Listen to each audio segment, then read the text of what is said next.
महात्मा गौतम बुद्ध को बौद्ध धर्म के संस्थापक कहा जाता है।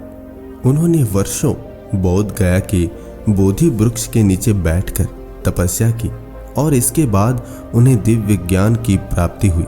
बुद्ध ने अपने विचारों और उपदेशों से पूरे संसार को शांति और अहिंसा का मार्ग दिखाया।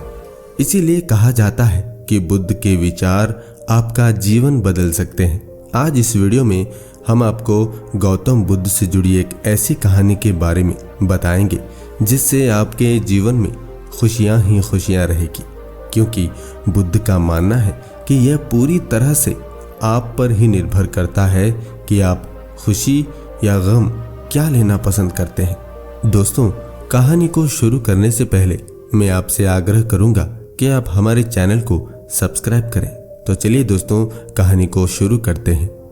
एक बार बुद्ध एक गांव से गुजर रहे थे, लेकिन उस गांव में लोगों के बीच गौतम बुद्ध को लेकर गलत धारणा थी, जिस कारण वो बुद्ध को अपना दुश्मन मानते थे। जब उस गांव में बुद्ध आए तो गांव वाले उन्हें बहुत भला बुरा कहने लगे और बद्दुआएं देने लगे, लेकिन इसके बावजूद भी बुद्ध गांव वालों की बात शांति से और मुस्कुराकर चुपचाप सुनते रहे। गांव वालों ने देखा कि उनकी बातों का बुद्ध पर कोई असर नहीं हो रहा है और वे विनम्रता से उनकी बातें सुन रहे हैं।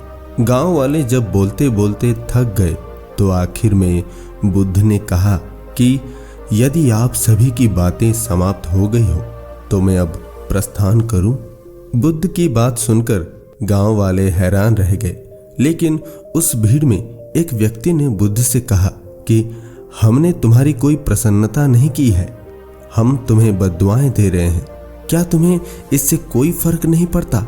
बुद्ध मुस्कुराते हुए बोले, जाओ, मैं आपकी गालियां या बद्दुआओं को लेता ही नहीं। आपके द्वारा दी गई गालियों से भला मेरा क्या होगा? जब तक कि मैं आपकी गालियों को स्वीकार ही नहीं करता, इसका कोई परिणाम ही नहीं होगा। जानते हैं, कुछ दिन पहले एक व्यक्ति ने मुझे बहुत सारे उपहार दिए, लेकिन मैंने उसे लेने से मना कर दिया। जब मैं लूंगा ही नहीं तो कोई मुझे कैसे दे पाएगा? बुद्ध ने फिर से पूछा, बताइए, अगर मैंने उपहार नहीं लिया तो उपहार देने वाले व्यक्ति ने क्या किया होगा? भीड़ में से किसी ने कहा, व्यक्ति ने अपने उपहार को अपने पास रख लिया होगा। बुद्ध ने कहा, मुझे आप सब पर इसीलिए दया आती है क्योंकि मैं आपकी इन गालियों को लेने में असमर्थ हूँ और आपकी ये गालियाँ आपके पास ही रह जाएगी। भगवान गौतम बुद्ध के जीवन से जुड़ी इस कहानी से ये सीख मिलती है कि हम अक्सर अपने दुखों का कारण दूसरों को समझते हैं, लेकिन असल में ये हम पर ही निर्भर करता है कि हम वास्तव में क्या लेना चाहते हैं, खुशी या गम, उदासी या मुस्कान। दोस्तों, हम आशा करते हैं कि ये छोटी सी कहानी आपको पसंद आई होगी। अगर कहानी पसंद आई है तो फिर से मैं आपको आग्रह करूंगा कि चैनल को सब्सक्राइब करें। धन्यवाद।